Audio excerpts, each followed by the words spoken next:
Can you imagine someone stealing the very air your child needs to breathe? That's exactly what happened to me when our HOA president, a woman named Linda, stormed onto my property and snatched my disabled son's oxygen tank, claiming it was a safety hazard. I stood in my levying room, staring at my 14-year-old son, Ethan, struggling to catch his breath on the couch, the spot where his tank usually sat now painfully empty. A note taped to our front door, scrawled in Linda's sharp handwriting, declared, "Violation of HOA rules. Item removed." My blood boiled. Ethan has a chronic lung condition. Without that tank, he's a ticking time bomb. How could anyone, let alone a neighbor, think it's okay to rip away a kid's lifeline over some petty regulation? I was still in my jeans and t-shirt, just back from grabbing groceries, when I got the call from a neighbor who'd seen Linda marching off with the tank.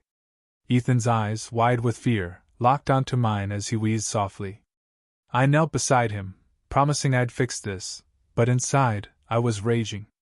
Linda had no idea who she was messing with. I'm Nathan Brooks, the local fire chief, someone who's seen real emergency house fires, car wrecks, you name it. I know a thing or two about safety, and I wasn't about to let some power-hungry HOA tyrant endanger my son. Trying to stay calm for Ethan's sake, I checked his breathing. It was shallow, his chest rising unevenly. "Hang in there, buddy," I said, forcing a smile. "I'm getting it back." He nodded, trusting me, but I could see the panic flickering in his eyes.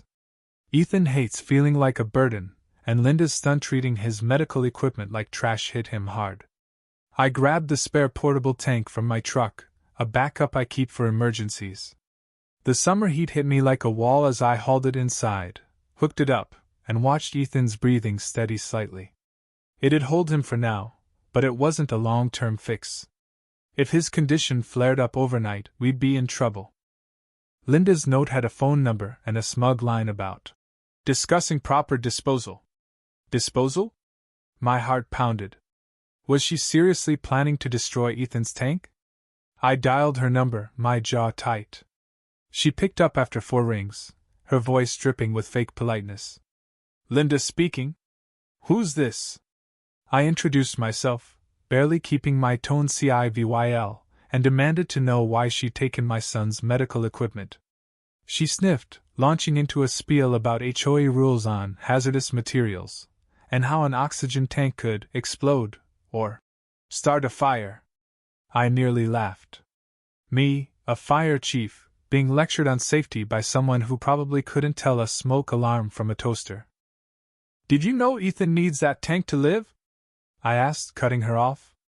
She claimed it was improperly stored, near a window, violating some vague local code. I shot back that no such code exists for medical oxygen in homes, and she had zero right to touch my property. Linda doubled down, saying the HOA board gave her authority, and I could appeal at the next meeting if I paid a safety handling fee first. Oh, and if I didn't comply, the tank would be disposed of in 48 hours. My hand shook as I gripped the phone. "I'll be there in 10 minutes, I said, hanging up as she started to argue. Ethan looked up from the couch, his voice small. "Is it gonna be okay, Dad?" I forced another smile. "It will be. Stay put." Then I bolted upstairs. If Linda thought I was just some clueless dad, she was about to meet Fire Chief Nathan Brooks. I pulled my ceremonial uniform from the closet, crisp navy jacket, badges gleaming, rank stripes bold on the sleeves. It's not my everyday gear, that stays at the station. But this was a power move. Linda wanted to play safety cop? I'd show her what real authority looked like. I kissed Ethan's forehead, told him I'd be quick, and sped to the HOA office, a beige building tucked near the neighborhood's golf course. Neighbors gawked as I strode up in my uniform, but I didn't care. Inside, a receptionist froze, her magazine forgotten, and pointed me to a conference room. There was Linda, rifling through papers, looking smug until she saw me.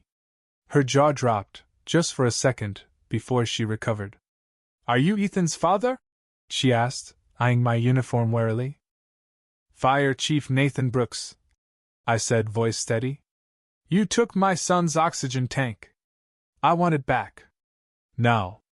She bristled, saying my uniform didn't exempt me from HOA rules. I let her ramble about community safety and explosion risks, arms crossed, watching her dig her own grave. When she claimed the tank was unregistered, I hit back, citing my training, National Fire Protection Association guidelines, and the fact that her actions violate federal disability laws. Her eyes widened, but she doubled down, demanding I pay a fee and sign a waiver. I stepped closer, voice low. If you don't hand over that tank, I'm calling the police.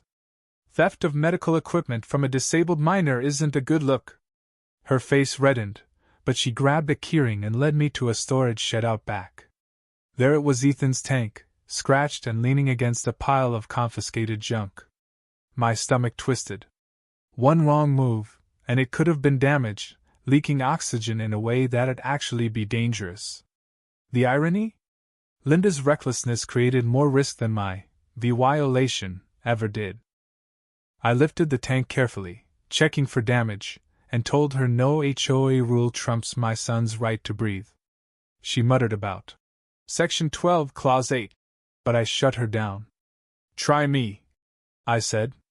I enforce real fire codes for alleviating. She stepped aside, silent, as I carried the tank to my truck. Back home, I hooked it up for Ethan, relief flooding me as his breathing eased. He gave me a tired smile. Thanks, Dad. But I wasn't done.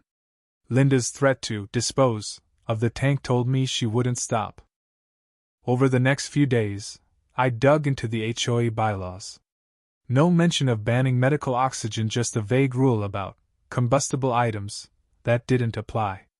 I compiled a file, safety codes, ADA protections, my certifications. If Linda came at us again, I'd be ready. Sure enough, a week later, an HOA letter arrived accusing me of endangering neighbors and demanding I remove the tank or pay a due law $200 monthly compliance fee. Non-compliance? Possible EVY tie-in. EVY tie-in? For keeping my son alive.